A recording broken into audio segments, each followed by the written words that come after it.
En la clase del día de hoy nosotros estaremos trabajando entonces una temática relacionada con el proceso de helenización vivido allí en el mundo grecolatino que trabajamos en la clase anterior, pero hoy entonces nos especificaremos un poco en lo que tiene que ver con la población grecolatina, con lo que tiene que ver entonces con el proceso de helenización adelantado por los griegos. Recordemos que cuando estudiamos el imperio griego, sabemos que ellos desarrollaron grandes avances, grandes conocimientos que aportaron al mundo, pero también sabemos que fueron conquistados por los romanos militarmente.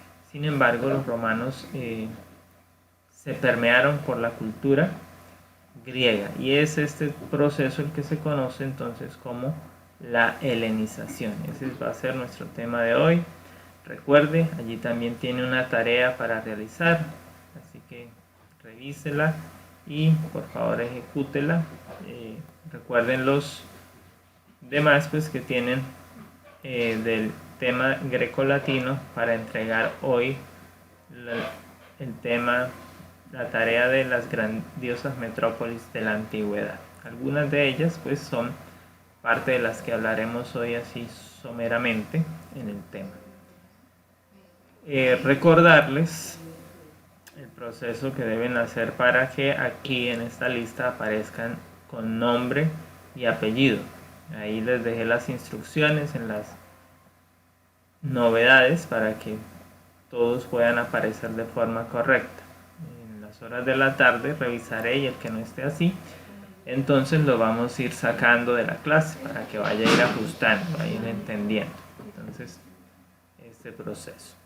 Agradecemos que lo puedan ejecutar lo antes posible.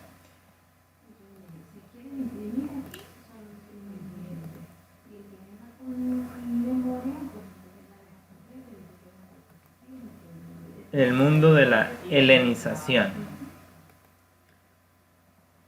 La helenización, como les decía, es un periodo, una etapa dentro del contexto del Imperio Romano, del Imperio Griego, donde las dos culturas, las dos nociones de vida se relacionan la una con la otra, se entremezclan, hacen de las dos visiones del mundo una sola.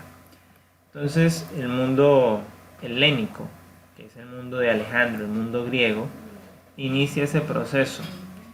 El término helenización como tal tiene varias acepciones, varios significados, varias nociones por las cuales puede ser entendido o puede llegar a nuestra mente.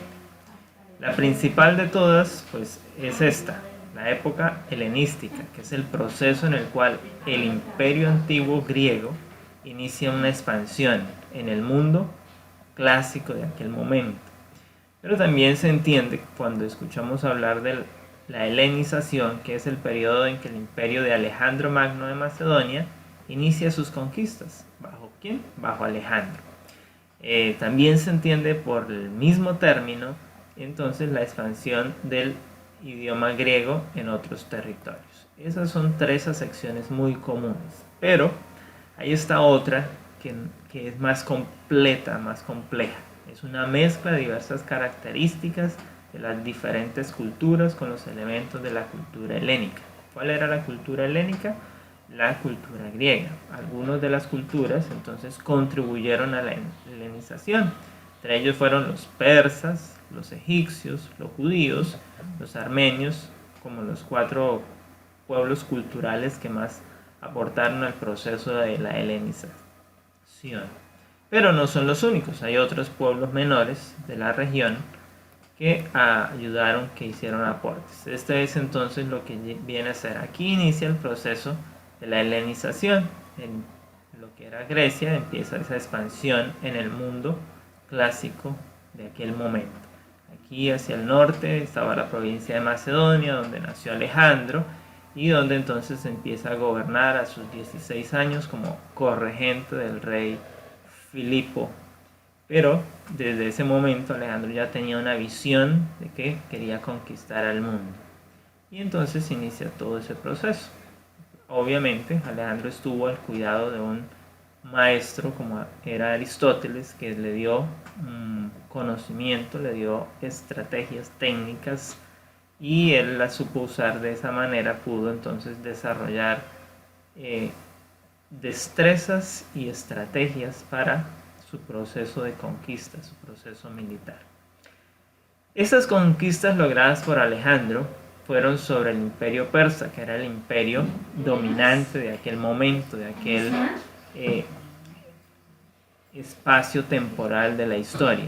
Entonces Alejandro logra conquistar las ciudades de Asia Menor, que pertenecen al imperio griego, y luego se establece la fundación de Alejandría, una ciudad que Alejandro funda desde sus cimientos, desde sus comienzos, y le coloca justamente pues su nombre. No es la única ciudad que fundó Alejandro. Alejandro fundó alrededor de 70 ciudades y 50 de ellas llevaban su nombre. Pero Alejandría llegaría a ser una joya dentro de las secciones que hace, dentro de esas construcciones, porque se constituye en el centro de la helenización. Alejandro coloca a Alejandría como la capital de la provincia de Egipto, de lo que antes había sido el imperio egipcio. Entonces ahora tiene una capital que goza de unas facultades que le permiten entonces desarrollar este proceso de helenización de culturas de las demás comunidades. Los griegos entonces conquistan nuevas colonias, esas nuevas zonas las transforman, las habitúan con sus modelos de cultura, con sus conocimientos artísticos, con sus conocimientos del saber, el proceso económico y el proceso político. ¿Quién fue Alejandro Magno? Es una de las preguntas que es necesario recordar. Entonces, datos importantes de Alejandro: era conocido como Alejandro III de Macedonia. Sin embargo, el nombre con que se le conoce en la historia es Alejandro Magno. Es uno de los gobernantes más enigmáticos y magníficos de la historia. Con solo 30 años de edad logró conquistar el mundo antiguo, ponerlo bajo sus pies. Muchos otros gobernantes posteriores, como Julio César, como Napoleón Bonaparte, estudiaron sus formas y estrategias para también lograr desarrollar sus imperios. Hoy en día todavía quienes están en la parte militar pues estudian las estrategias que él usó para lograr derribar a sus enemigos. Nació en Grecia en el 353 antes de Cristo y vivió hasta el 323, es decir, 30 años de edad. Era el hijo de Filipo II de Macedonia y Olimpia de Epiro. Su padre lo preparó militarmente y encomendó su educación a Aristóteles, el filósofo. Entonces aquí vemos en la imagen pues a Alejandro recibiendo la instrucción de su maestro. Para ello, pues como era hijo del rey, pues tenían las capacidades de pagar la educación de un intelectual con bastantes capacidades como era Aristóteles. La estrategia de Alejandro no se basó solo en la conquista militar, es decir, en adquirir tierras bajo el poder de su ejército, sino que él consolidó su estrategia a través de la unión de matrimonios. Él se casó con muchas mujeres para así entonces hacer que su imperio perdurara en la paz y tuviera más intereses en común con esas otras nuevas culturas. Uno de los casos más enigmáticos y que rayan dentro del contexto del romance, el amor, es justamente su relación con Roxana, que fue justamente pues uno de los, algunos dicen de los estudiosos, que fue el último amor de Alejandro Magno, la princesa Rosana. Tras la conquista de Egipto, Alejandro Bueno, para conquistar Egipto Alejandro tuvo varias dificultades, pero era uno de sus mayores desafíos. Alejandro sabía que si conquistaba Egipto, había logrado eh, desarrollar gran parte de su sueño. Así que cuando lo logra, vemos aquí en uno de los museos una estatua de Alejandro con los tocados faraónicos. Justamente Alejandro se constituye en Egipto en faraón de Egipto, Alejandro faraón. Y de esa manera, entonces, como les decía al inicio, entonces pide a sus arquitectos que construyan una ciudad, porque todo faraón necesita una capital desde la cual gobernar, y entonces él manda construir en la desembocadura del río Nilo la ciudad de Alejandría, que se convertiría entonces en el centro. Sin embargo, Alejandro, una vez fundada la ciudad, se fue de allí, partió porque tenía que ir a conquistar Oriente, la India, y nunca más regresó para vivir allí o para gobernar Egipto, así que su desarrollo está allí. Este es el faro de Alejandría, una de las maravillas de la ciudad, fundada por Alejandro. Aquí está otra imagen de lo que sería la ciudad, su puerto naval. Tenía dos puertos, uno que estaba sobre el mar Mediterráneo, el mar Grande, y el otro que era un puerto fluvial que estaba en la desembocadura del Nilo. De esa manera le permitía tener acceso al Egipto Alto y a las demás tierras que estaban allí. Alejandría es la ciudad donde hay mercaderes, donde habría bullicio, pero es una ciudad intelectual. Alejandría logra desarrollar el centro intelectual más poderoso de la antigüedad, el centro de la cultura. Es por ello que se consolida entonces en la ciudad del conocimiento antiguo, en la sociedad griega, es el centro de culturización. Y esta sería entonces una de las láminas de la historia que tenemos de lo que fue ese centro de cultura, la Biblioteca de Alejandría. Es la institución en la cual pues se cimienta todo el proceso helenístico, porque aquí todos los que querían estudiar algo en el mundo antiguo, algún saber, tenían que llegar hasta este lugar, porque en este lugar estaban los instrumentos y estaban los conocimientos, al igual que estaban pues los maestros. Y esto entonces sería una reconstrucción de lo que era la gran biblioteca de Alejandría en sus tocados internos. Aquí vemos otra que está elaborada, vemos la riqueza que habría en ella, la hermosura, el arte, y aquí vemos los estantes repletos de pergaminos donde se guardaba el conocimiento. Y ahí vemos que hay varias locaciones en las cuales habían estantes repletos de esos pergaminos.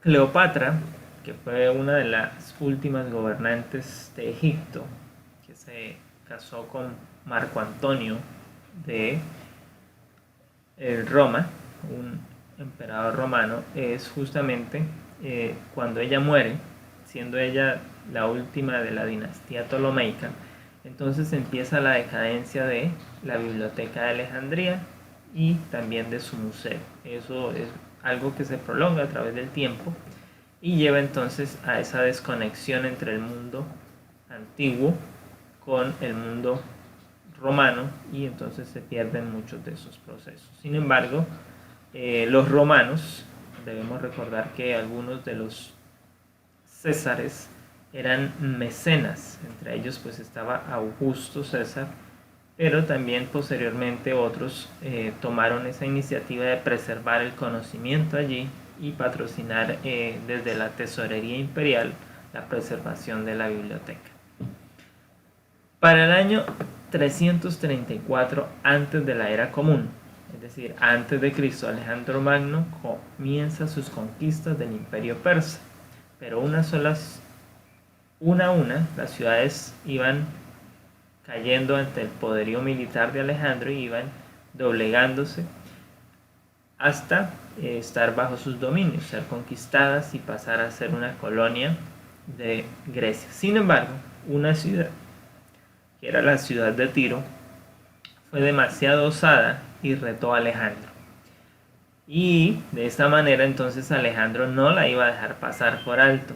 Era una ciudad que contaba con unas fortificaciones especiales. Alejandro, para tratar de conquistarla, pidió ayuda a los judíos, a Jerusalén, y necesitaba pues soldados para esa ayuda, pero los judíos, dice el historiador, que la respuesta que le dieron fue: no podemos ayudarte, ya que hemos jurado lealtad al soberano persa Darío III, y aunque ya vemos que él será vencido y que tú vas a conquistar el imperio, mientras él viva no podemos faltar a nuestra palabra. Los judíos para ese momento de la historia eran todavía fieles a sus votos, a sus compromisos, y pues no podían romper un compromiso que tenían. Aquí tenemos entonces lo que fue el asedio o la conquista de Tiro. Tiro era una ciudad que estaba en una isla que estaba separada de la costa de Israel a 1,5 kilómetros. Pero Alejandro, dado el desafío que la ciudad le hace, entonces pide a sus constructores construir una rampa que permita llevar las máquinas de asedio, su ejército, más cerca de la muralla de Tiro y así conquistar.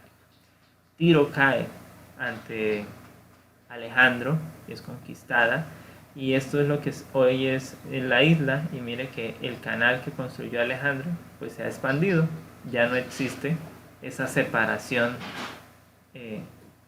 de agua que separaba la isla del continente. Así que, y eso fue gracias a Alejandro. Así que podemos decir que Alejandro es uno de los primeros constructores sobre el lecho marino, algo que hoy en los países de Oriente Medio y los Países Bajos es una de las técnicas más aplicadas para ganar territorio o para crear nuevas extensiones territoriales.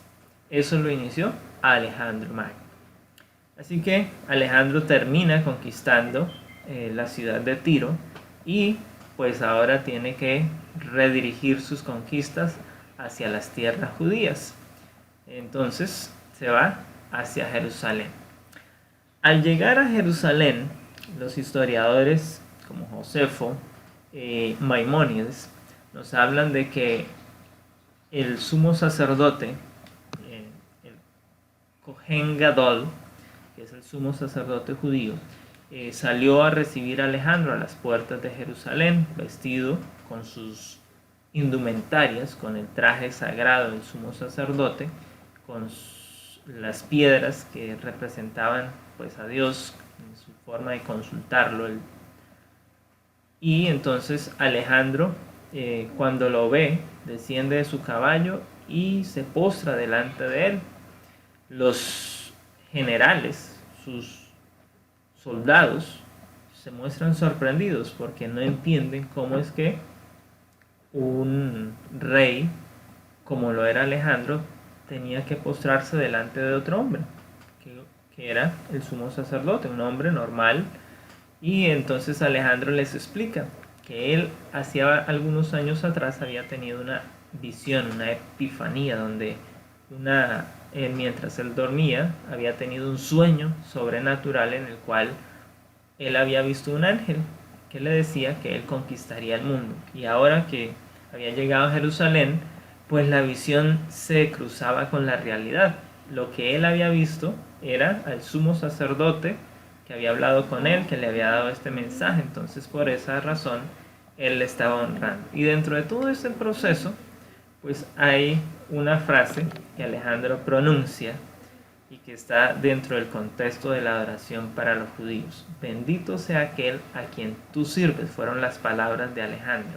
De alguna manera Alejandro estaba reconociendo al Dios de los judíos y estaba reconociendo que ese Dios era poderoso y que estaba por encima de todos. Así que Jerusalén no luchó contra Alejandro, sino que lo recibió como invitado especial, Alejandro estuvo en el templo con los sacerdotes le mostraron las escrituras de Daniel, donde en Daniel 2, Daniel 7, Daniel 8, Daniel 9 se habla justamente del imperio griego y de cómo los griegos llegarían a dominar el mundo, y en especial uno, el rey de Macedonia, dice el texto bíblico. Entonces, esta explicación le confirmaba a Alejandro que el Dios de Israel era en parte quien le había mostrado a través de ese sueño que él se convertiría en el gobernante del mundo. Por ende, entonces Alejandro no atacó la ciudad ni permitió que sus generales la saquearan. De esa manera, Jerusalén se mantuvo ante las conquistas de Alejandro como una joya valiosa. Hicieron esa alianza. Sin embargo, ese proceso de helenización pues trasciende mucho más allá. En la próxima les voy a presentar lo que fue la conquista judía realmente, porque tiene otros elementos bastante dramáticos en otros momentos posteriores a la muerte de Alejandro. Ahora bien, ese proceso se extiende a la transformación del Imperio Romano del Centro Oriente con la fundación de Constantinopla. Los romanos crecieron en el mundo y fundaron esta ciudad. Básicamente el emperador Constantino decidió que Roma ya no iba a ser la capital de su imperio y se trasladó a la ciudad de Constantinopla, convirtiéndola entonces en la nueva Roma. Y esta sería la segunda ciudad que ayudaría al proceso de helenización. Desde aquí, entonces ahora también hay procesos de comportamiento. A pesar de que ya el que estaba en el poder era el Imperio Romano, aún la cultura griega sigue permeando el mundo, porque desde esta ciudad empieza a expandirse el conocimiento a través del mundo musulmán y el mundo romano. Eso es entonces lo que tenemos. Aquí otra vista de la ciudad, y esta es la actual Estambul, que es la antigua Constantinopla. Aquí vemos de fondo la Catedral de Santa Sofía, una de las joyas del cristianismo en el mundo, justamente la Catedral de Santa Sofía. Así que eso es, jóvenes, lo que es entonces en parte el proceso de helenización. ¿Preguntas? ¿Inquietudes?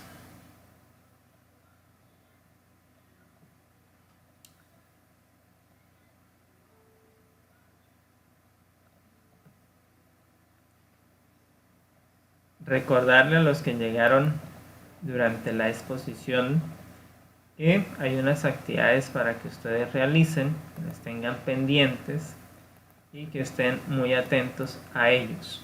Estas actividades, pues algunas que ustedes tienen de las clases anteriores, pero en este desarrollo de la helenización aquí les he dejado una tarea que tienen que ver un documental que se llama Cómo los griegos cambiaron el mundo, y presentarme entonces pues también el informe. Para eso también tiene pues 8 días. Ese es el proceso. Espero que hoy antes de la medianoche pueda recibir el de las grandiosas metrópolis de la antigüedad. Ya sé que aquí hemos recibido 5, faltan pues el resto.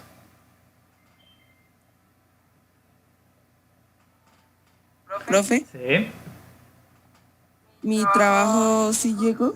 Si usted lo envió, tiene que estar ahí. Recuerde que usted ingresa aquí y aquí le salen sus herramientas para el envío. Si usted le dijo enviar, entregar, eso no va a fallar bajo ninguna circunstancia. No llegaría en el caso tal de que usted falle en el proceso. Ok, gracias, profe. Pues por ejemplo, aquí podemos ver quiénes son los 5 que ya entregaron. Y aquí estarían esos 5.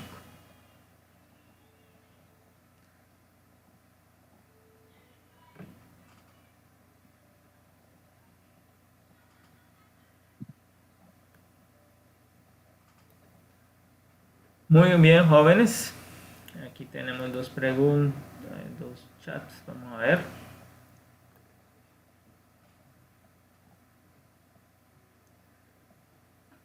Recuerde que todos los archivos aquí dicen que en Google Drive.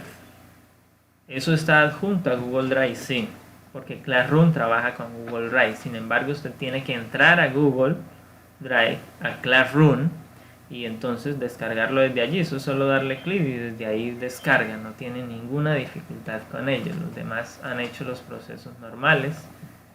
Así como ingresó para acá, simplemente recuerde que usted cambia la pestaña. Es que hay algunos que no están cambiando la pestaña, simplemente creen que Classroom los va a llevar. Usted simplemente está aquí en sus clases.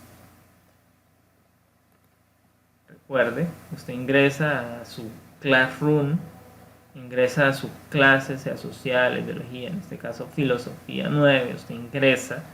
Aquí tiene notificaciones de lo que está ocurriendo, pero recuerde, usted tiene que ir a la pestaña Trabajo en clase. En Trabajo en clase encuentra los contenidos que puede descargar. La clase de hace 8 días ya está cargada ahí. Si alguno necesita verla, repetirla, ahí está. Esta es una plataforma que nos permite organizar el trabajo y que le permite a usted pues hacer las entregas. En caso de todas las tareas, le da las herramientas para entregarlas. No necesitamos de otra plataforma porque todas las herramientas de Google están conjugadas aquí mismo. Así que ahí tiene todo. No necesita irse a pedir auxilio por otro lado. Recordarle que los que no tienen, los que no están ingresados a la clase, les recuerden por allí en el WhatsApp entre ustedes que pueden acercarse a la institución y llevar los archivos para ejecutar los programas, para desarrollar las tareas, para que vean los videos. Así que eso es, muchachos. No sé si pueda surgir alguna otra inquietud.